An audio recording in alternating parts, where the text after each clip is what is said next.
Recently गई संदीप मेसरी जी के session में यहाँ पे संदीप सर ने एक लाइन्स बोला है कंपाउंड इंटरेस्ट को लेकर। इसका मतलब क्या है, आप कंपाउंडिंग को नहीं समझते हो, और नहीं समझते हो तो अभी मैंने क्या कहा था थोड़ी देर पहले कि जो कंपाउंडिंग को नहीं समझता है वो इतना गरीब हो सकता है जिसकी कोई हद नहीं है, और जो समझता है वो इतना अमीर हो सकता है जिसकी कोई हद नहीं है। तो आप अमीर होना तो चाहते हो, लेकिन क्योंकि आप इसको नहीं समझते हो तो आपके जो सारे एक्शंस हैं वो आपको गरीबी की तरफ ले जाएंगे। कितने कहते हैं म्यूचुअल फंड बेटर है? म्यूचुअल फंड सही है, म्यूचुअल फंड सही है, म्यूचुअल फंड सही है, इसमें कोई दो राय वाली बात नहीं, म्यूचुअल फंड सही है। वीडियो शुरू करने से पहले गाइस मैं आपको बता दूं कि म्यूचुअल फंड क्या है और म्यूचुअल फंड में कंपाउंड इंटरेस्ट कैसे काम करता है, आखिर कंपाउंड इंटरेस्ट कितना दिन में बनता है, कंपाउंड इंटरेस्ट से पैसा डबल हो कैसे जाता है, इसका जो इंटरनली इंटरफेसेज है वो गाइस मैं यहाँ पे आपको दिखाने वाला हूँ। बहुत सारे लोग यहाँ पे म्यूचुअल फंड को SIP के नाम से जानते हैं, और जो लोग यहाँ पे बैंक जाके म्यूचुअल फंड में पैसा इन्वेस्ट करते हैं ना, या फिर किसी बैंक से म्यूचुअल फंड में पैसा इन्वेस्ट करते हैं, वो लोग म्यूचुअल फंड के नाम से ही जानते हैं। तो मैं यहाँ पे गाइस एक म्यूचुअल फंड के कैलकुलेटर से, अपने मोबाइल के नॉर्मल कैलकुलेटर से मैं यहाँ पे गाइस इंटरेस्ट आपको गणना कराऊंगा, कंपाउंड इंटरेस्ट भी यहाँ पे गणना कराऊंगा, जो म्यूचुअल फंड का जो इंटरेस्ट है उसको भी गाइस मैं यहाँ पे गणना कराऊंगा। यहाँ पे देख सकते हैं जो म्यूचुअल फंड है उसमें बहुत सारे अलग अलग शेयर मार्केट की कंपनी में पैसा लगा रहता है। उस म्यूचुअल फंड में आप पैसा इन्वेस्ट कर रहे हैं तो वो जो पैसा है वो एक कंपनी में नहीं लेगा, वो अलग अलग कंपनी में लेगा, जिससे कि आपका जो इन्वेस्टमेंट जो अमाउंट है, जो आपने पैसा को इन्वेस्ट किया है वो जो अमाउंट है वो कम नहीं होगा, क्योंकि म्यूचुअल फंड या फिर SIP में अलग अलग कंपनियों में थोड़ा थोड़ा पैसा यहाँ पे लगा रहता है। ये तो हो गया गाइस म्यूचुअल फंड। FD से भी ज़्यादा आपको म्यूचुअल फंड में पैसा रिटर्न्स मिलता है। आप बैंक जाके भी अपना म्यूचुअल फंड का एक अकाउंट खुलवा सकते हैं, एक फोलियो नंबर ले सकते हैं। तो बहुत सारे लोग बोलते हैं कि म्यूचुअल फंड में जो कंपाउंड इंटरेस्ट है वो नहीं बनता है। इस चीज़ों को हम गणना करने के लिए मैं चलता हूँ अपने मोबाइल की स्क्रीन पे, गूगल क्रोम ब्राउज़र से यहाँ पे एक SBI बैंक का म्यूचुअल फंड कैलकुलेटर है, देख सकते हैं SBI MF रिटर्न कैलकुलेटर ये है। इस कैलकुलेटर से कंपाउंड इंटरेस्ट को समझना बहुत ही आसान है। म्यूचुअल फंड में कंपाउंड इंटरेस्ट को समझना बहुत ही आसान है। ध्यान से देखिएगा, मैं इसको ओपन किया हूँ और यहाँ पे देखिएगा ऊपर एक है मंथली SIP का calculator, lump sum calculator, annual SIP। यहाँ पे देखिएगा मंथली SIP है, लमसम है, और यहाँ पे एनुअल SIP है। अगर आप SIP करेंगे, ठीक है, अगर आप म्यूचुअल फंड में SIP करेंगे तो हर एक महीने आपके अकाउंट से पैसे कटेंगे। लमसम करेंगे तो आपका एक ही बार में, वन टाइम, एक ही बार में आप पैसा को म्यूचुअल फंड में डाल रहे हैं। तो ये कैलकुलेटर दो तरीके से, तीन तरीके से है। मैं लमसम पे ले जाके और यहाँ पे आपको कंपाउंड इंटरेस्ट को आपको दिखा रहा हूँ, देखिएगा ध्यान से। यहाँ पे मैंने लमसम कर लिया है और यहाँ पे आई वांट टू इन्वेस्ट बोला है, तो वहाँ पे हमने 3000 रुपये डाला है। हमने 5 साल का यहाँ पे टेन्योर डाला हुआ है, मतलब मैं 5 साल के लिए म्यूचुअल फंड में पैसा डाल रहा हूँ। रेट ऑफ इंटरेस्ट 15% कर दे रहा हूँ, ठीक है, साल का 15% मेरे को रेट ऑफ इंटरेस्ट मिलेगा। यहाँ पे हर एक, यहाँ पे जो म्यूचुअल फंड है ना 15% की गारंटी देती है। म्यूचुअल फंड में अगर आप पैसा इन्वेस्ट करेंगे तो 15%, और फिक्स डिपॉजिट करेंगे तो साल का 7 से 8%, ठीक है। FD के दोगुना यहाँ पे म्यूचुअल फंड में पैसा मिलता है, उससे भी ज़्यादा आपको मिलेगा, ठीक है। लेकिन अगर लॉस में चल रहा है सारा कंपनी तो आपको 15% तक ज़रूर मिलेगा। यहाँ पे देखिए हमने किया है, और यहाँ पे देखिएगा हमने 5 साल किया, 15% का रेट ऑफ इंटरेस्ट किया। यहाँ पे एक ग्राफ बना हुआ है और यहाँ पे 5 डॉट है, 1 2 3 4 5, यहाँ पे देख सकते हैं 5 डॉट है। पहली वाली साल पे एक यहाँ पे दिखा रहा है कि 3000 रुपया कितना बनेगा, और दूसरी साल में कितना, और ये कितना।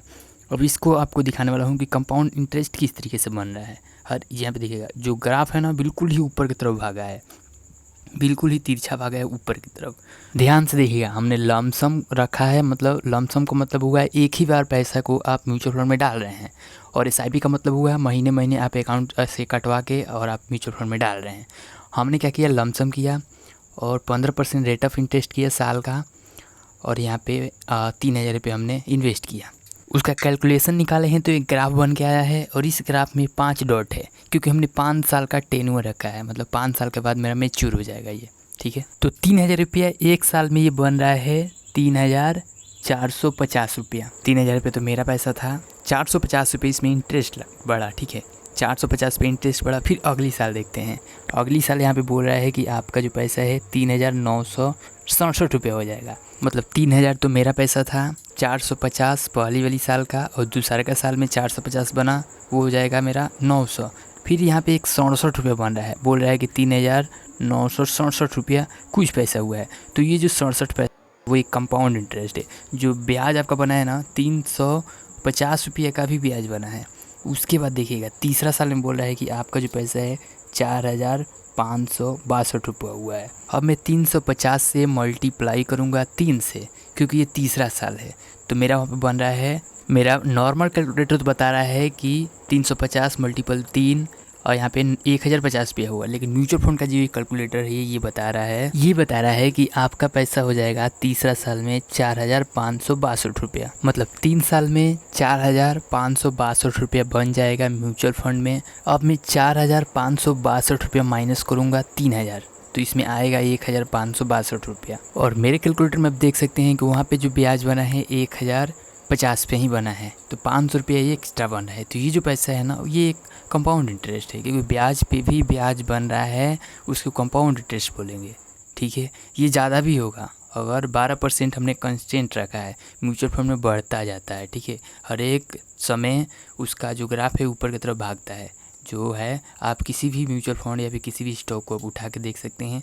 केवल यहाँ पे देखिएगा स्टॉक यानी मार्केट, शेयर मार्केट, यहाँ पे देखिएगा स्टॉक जो है ना, जो स्टॉक है वो आपको किसी समय नीचे की तरफ ग्राफ जाएगा, किसी समय उसका दाम घटेगा, किसी समय उसका दाम बढ़ेगा।